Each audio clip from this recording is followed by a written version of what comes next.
ጤና ይስጥልኝ። እንግዲህ ምሽቱን አስደናቂ የሆነ የቻምፒዮንስ ሊግ ግጥሚያን የተመለከትነው በግማሽ ፍጻሜ ጨዋታ ባርሴሎና ኢንተር ሚላን አስተናግዶ 3-3 ተለያይተዋል።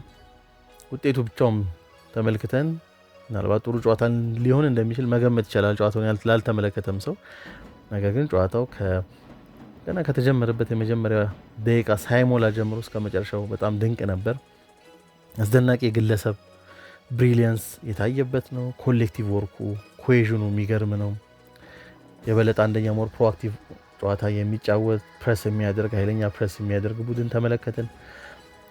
ከሚድ ብሎክ ወደ ሎ ብሎክ ደግሞ ሞር ወደ ኋላ ፈግፍጎ ደግሞ ምንም አይነት ስፔስ ላለመስጠት የሚሞክር በተገኘው አጋጣሚ ደግሞ በካውንተር ላይ መሄድ ዋናና አጋጣሚዎች የሚሞክር ሞር ፔኔትሬሽኖችን ብሎክ ለማድረግ የሚሞክር ቡድን ሞር ሪአክቲቭ የሆነ ቡድን ተመለከትን። የቆመ ኳስ ተመለከትን። ከቦክስ ውጭ አስደናቂ ግብ ሲቆጠር ተመለከትን። ብቻ ሁሉም ያለው ጨዋታ ማለት ይቻላል በጣም አስደናቂ የሆነ የግማሽ ፍጻሜ ጨዋታ ነው። እንግዲህ በግማሽ ፍጻሜ ከዚህ በፊት በዚህ ደረጃ 3-3 የተጠናቀቀ ጨዋታ በ1998 ማን ዩናይትድ የትሬብል ዊነር በነበረበት ጊዜ በግማሽ ፍጻሜው ባየር ሙኒክ ከዳይናሞ ኪየቭ ላይ ተገናኝተው 3-3 የተለያዩበት ጨዋታ ነበር። ከዛ በኋላ እንግዲህ ተመሳሳይ 3-3 የተጠናቀቀ ጨዋታ ሆኗል ማለት ነው በቻምፒዮንስ ሊግ ታሪክ። እነዚህ ሁለት ጨዋታዎች ናቸው ግማሽ ፍጻሜ ላይ ብዙ ግቦች የተቆጠሩበት ማለት ነው። በኪየቭ ጨዋታ ላይ ትናንትና ኢንተር ሚላን ከሜዳው ውጭ ሄዶ 2-0 ቀድሞ መርቶ ነበር። የኪየቭ ጨዋታ ኪየቭ ላይ ቢሆንም ጨዋታው ዳይናሞ ኪየቭም 2 ግቦችን አስቆጥሮ ነበር በአንድሬ ሼፍቼንኮ አማካኝነት። በኋላ ላይ ሙኒክ ግቦችን አስቆጥሮ ጨዋታው 3-3 ተጠናቆ ነው እንግዲህ ሙኒክ በሜዳው 1-0 አሸንፎ ወደ ፍጻሜው ከማን ዩናይትድ ጋር ኑ ካምፕ ላይ ጨዋታውን አድርገው ዩናይትድ እንግዲህ እንደምናስታውሰው ከ90 ደቂቃ በኋላ በተገኙ 2 ግቦች አሸናፊ የሆነው ማለት ነው የቻምፒዮንስ ሊጉ። ኢንተር ሚላን ቀድሞ በትናንቱ ጨዋታ ላይ 2 አስቆጥሮ ነው እንግዲህ በኋላ ላይ ባርሴሎና አቻ ሆኖ ጨዋታውን ድጋሚ ኢንተር ሚላን 3-2 መርቶ በኋላ ላይ 3-3 ሆኖ ጨዋታው እንግዲህ 3-3 በሆነ ውጤት የተጠናቀቀው በጣም የሚደንቅ ነበር።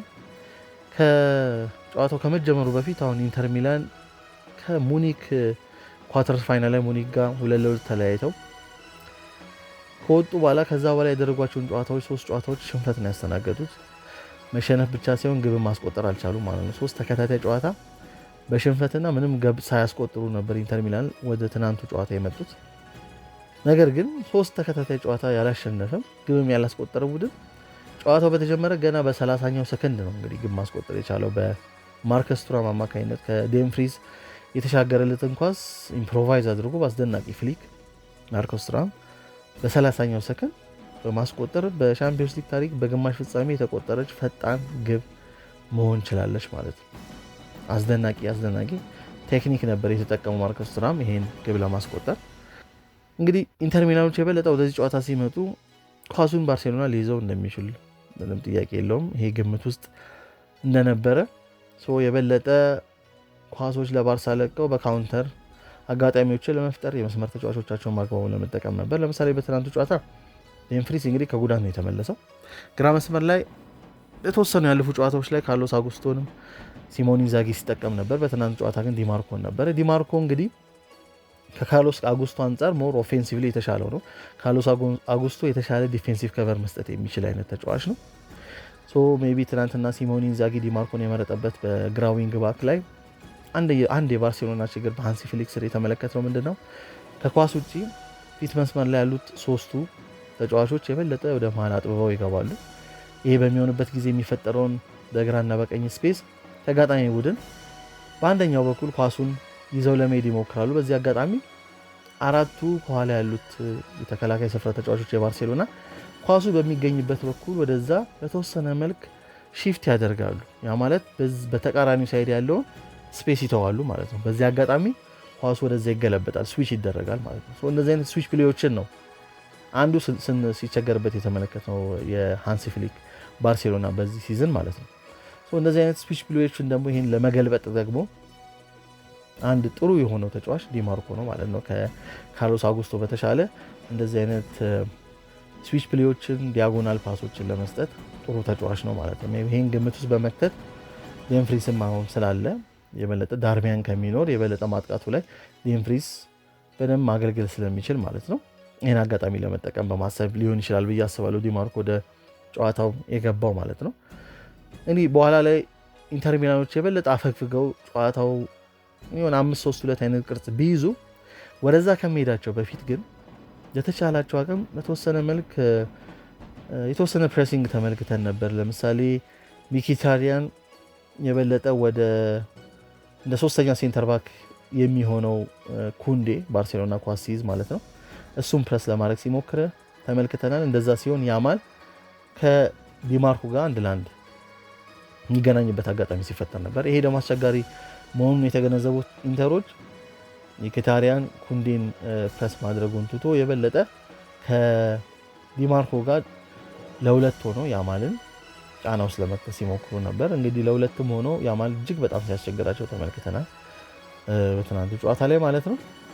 የአንደኛው ስንመለከተው የነበረው ይሄ ነው። ይሄ በተወሰነ አጋጣሚ የተመለከትነው በኋላ ላይ ኢንተር የበለጠ ወደ ራሱ የግብ አጋማሽ አፈግፍጎ ወደ ግብ ጠባቂ በጣም ተጠቅቶ በ5-3-2 ቅርጽ የመጀመሪያውን የመከላከል እንግዲህ ቦታ ሁለቱ የፊት አጥቂዎች ማርከስ ቱራም እና ላውታሮ ማርቲኔዝ፣ ከኋላ ደግሞ በቀኝ በኩል ባሬላ አለ፣ መሀል ላይ ደግሞ ቻላንሆኑ አለ፣ በግራ በኩል ደግሞ ሚኪታሪያን አለ። ከነሱ ኋላ ደግሞ ዊንግ ባኮች ወዳላ ተመልሰው 5 ሆነው ነው በኋላ ላይ የተመለከትነው እና በተለይ የመጀመሪያው አጋማሽ ያማል ሾ የነበረበት የመጀመሪያው አጋማሽ አብዛኛው ኢንተር ሚላን በዛ አይነት ቅርጽ ነበር የተመለከትነው ማለት ነው። ከዛ ጨዋታው 1-0 በማርከስ ቱራም ግብ እንደቀጠለ ድጋሚ የተገኘች በኋላ ላይ የተገኘች የሴት ፒስ ማለት ነው የማዕዘን ምት በዲማርኮ አማካኝነት ኳሱ ይሻገራል።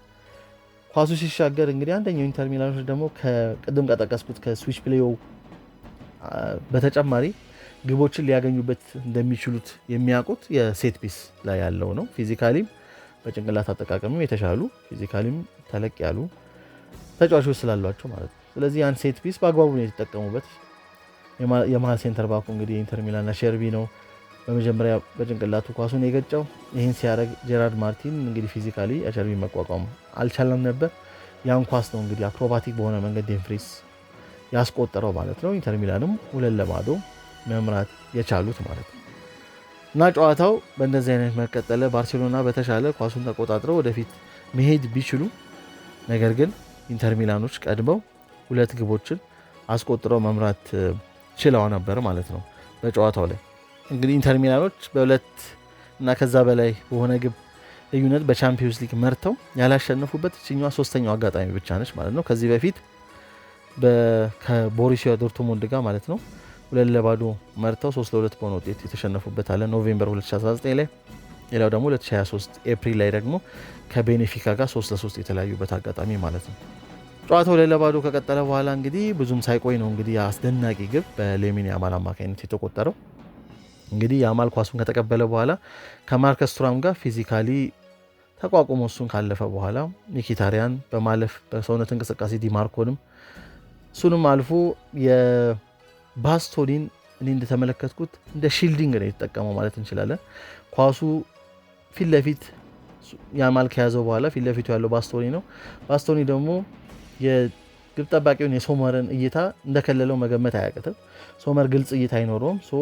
ባስቶኒን እንደ መከለያ እንደ ሺልዲንግ ተጠቅሞ አስደናቂ ቴክኒክ እንግዲህ ፋር ፖስት ላይ ቋሚውን ገጭታ ግቧ ተቆጥራለች በአስደናቂ ሁኔታ።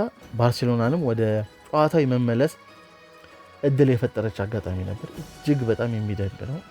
ያማል እንግዲህ ከቃላት በላይ ነው። እንዲህ ተብሎ ለመገለጽም የሚደንቅ ተጫዋች ነው። ኢንዛጊ ከጨዋታ በኋላ በ50 ዓመት አንዴ የሚፈጠር አይነት ተጫዋች ብሎ ገልጾታል። አስደናቂ ነበር። ይሄ ከተቆጠረ በኋላ ኳስ በፔድሪ ስር እንደደረሰች ፔድሪ በአስደናቂ ሁኔታ ክሮስ ያደርገዋል ፋርፖስቱ ላይ።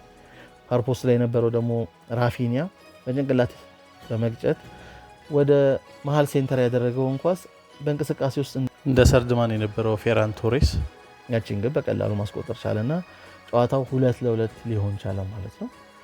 በመጀመሪያው አጋማሽ ሙሉ ለሙሉ ማለት ይቻላል የግቦች 2 ግቦችን ኢንተር ሚላን ቀድሞ ቢያስቆጥሩ የባርሴሎና ተጽዕኖ በጣም የጎላ ነበር። እጅግ በጣም ሰከንድ ሃፍ ላይ ኢንተር ሚላን በተሻለ ሁኔታ የተወሰነ የኳስ ድርሻ ሊኖራቸው ችሏል። ፈርስት ሃፍ ላይ ግን እጅግ በጣም ኃይለኛ ዶሚኔሽን ነበር። የበለጠ የ2010ን ጆዜ ከፔፕ የነበረው ኢንተር ሚላን ከባርሴሎና የሚያስታውስ አይነት ነገር ነበር። የመጀመሪያው አጋማሽ ማለት ነው። ኢንተር ሚላን በባርሴሎና የሜዳ አጋማሽ ላይ በ22 አጋጣሚዎች ብቻ ነው በመጀመሪያው አጋማሽ መግባት የቻሉት።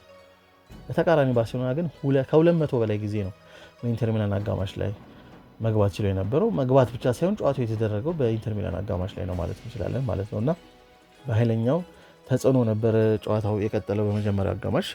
ይሄ ፈርስት ሃፍ ከተጠናቀቀ በኋላ በዚህ ውጤት ሰከንድ ሃፍ በተሻለ ኳሱን ተቆጣጥሮም ከዛም በኋላ የነበረው ባርሴሎና ነው። ነገር ግን ሶስተኛውን ግብ ቀድሞ ያስቆጠሩት ኢንተር ሚላኖች ናቸው። ድጋሚ ከማዕዘን ምት የተገኘ አጋጣሚ ነው። ያን ኳስ ደምፍሪስ ነው ያን ግብ ያስቆጠረው። በዚህ አጋጣሚ ደግሞ ኦልሞን ነው በዚህ አሸርቢ ቅድም ጀራርድ ማርቲንን ፊዚካሊ እንግዲህ ተጭኖት ያን ጭንቅላት ኳስ ገጭቶት ደምፍሪስ አገባው እንዳልነው፣ ደምፍሪስ ደግሞ ኦልሞን ነው ተመሳሳይ ነገር ያደረገውና ግቡን በጭንቅላት ገጭቶ ያስቆጠረው እና ኢንተር ሚላን 3-2 እንዲመሩ ያስቻለው። ከዛ በኋላ ነው ድጋሚ ባርሴሎናዎች በተቃራኒ ማዕዘን ምት አግኝተው ማዕዘን ምቱን ኦልሞ ቀጥታ ከመምታት ይልቅ ለላሚን ያማል የሰጠው። ላሚን ያማል ኳሱን ሳይነካው ደሚ በምንለው በሎጭ አሳልፎት ራፊኒያ ነው እንግዲህ ከዛ ቦታ በአስደናቂ ሁኔታ መቶት ግቡ የአግዳሚውን ገጭቶ ሊወጣ ነበረ። ነገር ግን የሶመርን ጭንቅላት ገጭቶ ተመልሶ የገባው በሶመር ኦን ጎል ነው የተመዘገበው ማለት ነው ግቡ። እና አስደናቂ ግቦች ናቸው እንግዲህ የተቆጠሩትም። እንቅስቃሴውን በጣም የሚደንቅ ነበር። ኢንተር ሚላኖች ከዛ በኋላ ላይ በቫር ከጨዋታ ውጭ ተብሎ የተሻረች ግብ አስቆጥረው ነበር በሚኬታሪያን የእግሩ አውራጣት ነች እንግዲህ ኦፍሳይድ ፖዚሽን ላይ ገባች ተብሎ ግቡ የተሻረው ማለት ነው። ያ ማለም በኋላ ላይ አንግል ገጭቶበት ነበር ከዛ በኋላ ማለት ነው። እና እጅግ በጣም የሚደንቅ እንዲሁ መቼም የማይረሳ አይነት ጨዋታ ነበር ምሽቱን የተመለከትነው። የመልሱን ጨዋታ የበለጠ እንድንጓጓ ያደረገን አይነት ጨዋታ ነበር። እንግዲህ ባርሴሎና አንደኛው በዚህ በሃንሲ ፍሊክ ስንመለከተው ከኳስ ውጭ የበለጠ የመሃል ሜዳ ተጫዋቾቹን የተከላካይ ስፍራ ተጫዋቾቹን ወደ መሃል በማስጠጋት በሃይ ላይን በኦፍሳይድ ትራፕ ነበር በአብዛኛው ለመከላከል ሲዝኑ ሙሉ በአብዛኛው ስንመለከትበት የነበረው። ይሄ ከኢንተር ሚላን ጋር በአንዳንድ አጋጣሚዎች አስቸጋሪ ሊሆን እንደሚችል ፍንጮችን ተመልክተናል በትናንቱ ምሽቱ ጨዋታ። ዩሴፔ ሜዛ ላይም ይሄ ነገር አስቸጋሪ ሊሆንባቸው እንደሚችሉ መገመት አያቅትም። ከጨዋታው በኋላ ሲቢኤስ ላይ ቲየሪ ሄንሪ ማርከስ ቱራምን ሲጠይቀው ይሄ ሃይላይን እኔ ከዚህ ሆኜ ስመለከተው ቀለል ባለ ሁኔታ በሩጫ ማለፍ የሚቻል ይመስላል እና ሜዳ ውስጥ ሆነ ስትመለከተው እንዴት ነው ብሎ ጠይቆት ነበረ። ነገር ግን ማርከስ ቱራም ያለው ባርሴሎናዎች 10ቱም አውትፊልድ ተጫዋቾች እኛ የሜዳ አጋማሽ ላይ ስለሆነ ያሉት በቂ የማሰቢያ ጊዜ አይሰጥም። ኳስን ፓስ ለማድረግ ተመልክቶ ጊዜ የለም። ከዛ አንጻር ኳሱን ሳይመለከቱ ዝም ብሎ ኳሱን ለመምታት ይህን አማራጭ ከመጠቀም ውጭ ማሰቢያ ጊዜ የለም ይሄን ለማድረግ ማለት ነው። ጫናው ኃይለኛ እንደነበር ለመግለጽ ነው ማለት ነው። እና ይሄን ብሎ ተናግሮ ነበር። ባርሴሎና ተመሳሳይ አይነት ነገር ለማድረግ የሚሞክር ከሆነ የተወሰነ አጀስትመንት ማያደርግ ከሆነ ግን ዩሴፔ ሜዛ ላይ አስቸጋሪ ነው የሚሆነው ማለት ነው። የመጀመሪያውን ግብ ሲቆጠር አንደኛው ኢንተር ሚላን ጉብዝናው በነገራችን ላይ በካውንተር ሲሄድ ረዥም ኳሶችን ቀጥታ ከተጋጣሚ ተከላካይ ስፍራ በኋላ ተጥሎ በላውታሮ ማርቲኔዝም አደሴም ታይም በማርከስ ቱራም በፍጥነት በመሄድ እንግዲህ አንደኛው የግብ ዕድሎችን የሚያገኙበት ይሄ ነው። ሁለተኛው ደግሞ እንደ ሰከንድ ቦልም በማሸነፍ ማለት ነው። ትናንትና ላውታሮ ማርቲኔዝ መሰለኝ ገጭቶት ከዛ ሰከንድ ቦሉ ቱራም ጋር ደርሶ ከዛ ባሬላ ጋር ሄዶ ባሬላ ወደ ደምፍሪስ ያወጣው ማለት ነው ኳሱን እና የመጀመሪያው ግብ በቱራም አማካኝነት ያቺ ፍሊክ የተቆጠረችው እና እንደዚህ አይነት ሰከንድ ቦል በደንብ ማሸነፍ የሚችልን ቡድን ነው ኢንተር ሚላን። ቀጥታ ከተከላካይ ጀርባ የሚገኘውን ስፔስ መጠቀም ይችላል ማለት ነው። ይሄ እነዚህ ነገሮች ላይ በደንብ ባርሴሎና ጥንቃቄ የማያደርግ ከሆነ የመልሱ ጨዋታ የጁሴፔ ሜዛ ጨዋታ እጅግ አስቸጋሪ ነው የሚሆነው ማለት ነው። እንግዲህ በትናንቱ ጨዋታ ራፊኒያ ሁለተኛው ግብ መቆጠር የፌራን ቶሬስ ግብ ማለት ነው እንግዲህ አሲስት ያደረገው ራፊኒያ ነው። ራፊኒያ በዚህ ሲዝን በቻምፒዮንስ ሊግ ሲዝን 20ኛ የግብ ተሳትፎ ነው። 12 ግቦችን አስቆጥሯል፣ 8 ደግሞ አሲስት አድርጓል ማለት ነው እና በቻምፒዮንስ ሊግ ታሪክ ከዚህ ከፍ ያለ ቁጥር ያስመዘገበው ክርስቲያኖ ሮናልዶ ብቻ ነው ማለት። ከክርስቲያኖ ሮናልዶ በመከተል ብዙ የግብ ተሳትፎ ያደረገው አንደኛው ተጫዋች ራፊኒያ ነው። ኦፍ ኮርስ ሊዮኔል ሜሲም አለው ቁጥር ውስጥ ካልተሳሳትኩኝ። ነገር ግን ራፊኒያ ይሄን ቁጥር አስመዝግቧል። ያ የተቆጠረችው ግብ ደግሞ በሶመር ኦን ጎል ተቆጠረች እንጂ ቀጥታ ገብቶ ቢሆን ኖሮ በቻምፒዮንስ ሊግ ታሪክ ከፍተኛ የግብ ተሳትፎ ያደረገ አንደኛው ተጫዋች ከክርስቲያኖ ሮናልዶ ጋር ይሆን ነበር ራፊኒያ ማለት ነው። አሁንም አክቹዋሊ ቀጣይ ጨዋታ ይኖራል፣ ቢያንስ አንድ ጨዋታ ይኖራል፣ የመልሱ ጨዋታ ካለፈ ደግሞ ፍጻሜም ይኖረዋል። ስለዚህ ይህን ሪከርድ የመጋራትም የማለፍም እድል ይኖረዋል ማለት ነው። ከዛ በተጨማሪ የጨዋታው አስደናቂ ነበር። ጨዋታው ኮከብ ተብሎ የተመረጠው ደምፍሪስ ነው። ግን የጨዋታው እንግዲህ መቼስ የማንረሳው ሞመንቶች የፈጠረልን ላሚን ያማል ነው። ያማል እንግዲህ በቻምፒዮንስ ሊግ ግማሽ ፍጻሜ ግብ ያስቆጠረ ትንሹ ተጫዋች ሆኗል። ከዚህ በፊት ምባፔ ነበር ለሞናኮ እየተጫወተ በ18 ዓመቱ ይህን ማሳካት የቻለው። አሁን 17 ዓመቱ ላይ የሚገኘው ላሚን ያማል ይህን ማሳካት ይችላል። ላሚን ያማል ይህን ብቻ ሳይሆን ሩብ ፍጻሜ ላይም ግብ ማስቆጠር ይችላል። አሁንም ግማሽ ፍጻሜ ማስቆጠር ይችላል። ይህን ተመሳሳይ አይነት ነገር ያደረገው ሞናኮ እያለ ምባፔ ነበረ። እንግዲህ በእሱ ባነሰ እድሜ ይህን ማሳካት ችሏል ማለት ነው ላሚን ያማል። ከዛ በተጨማሪ ደግሞ እንግዲህ ደምፍሪዝ በትናንቱ ጨዋታ የጨዋታው ኮከብ የተባለው እሱ ነው። 2 ግቦችን አስቆጥሯል። አንድ ደግሞ ግብ የሆነ ኳስ አሲስት አድርጓል ማለት ነው። እንግዲህ ከዚህ በፊት በዚህ በውድድሩ አንድ ግብ ብቻ ነበር ያስቆጠረው ደምፍሪዝ ማለት ነው በቻምፒዮንስ ሊግ። በትናንቱ ጨዋታ ብቻ 2 ግቦችን አስቆጥሮ አንድ አሲስት ማድረግ ችሏል። እንግዲህ ሆላንዳዊ ነው ደምፍሪዝ እንደሚታወቀው በመጨረሻ ጊዜ 2 ግቦች ላይ የተሳተፈ ማለት ነው በማግባትና አሲስት በማድረግ ማለት ነው። ለመጨረሻ ጊዜ በግማሽ ፍጻሜ 2010 ላይ ዌስሊ ስናይደር ነበር።